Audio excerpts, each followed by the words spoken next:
قرآن ورسره هم شهید دی، طالب شهید دی او قرآن ورسره هم شهید دی.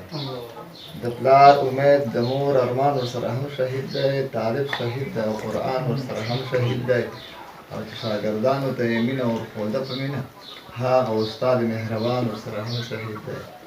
او دغه یو څو کوچني حسین حافظان نه یادوم، بلکې ښایست د ټول جهان ورسره هم شهید دی. او دلته یوازې شاګردان شهیدان شوي نه دي، عظمت د علم او عرفان ورسره هم شهید دی.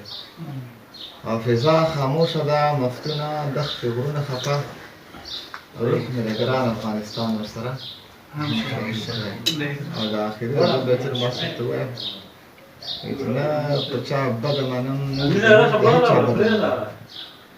نه په چا بده منم، نه مې ضمیر د هېچا بده مني. زه مې دوستان او دوستان ما ترې یوه حده مني.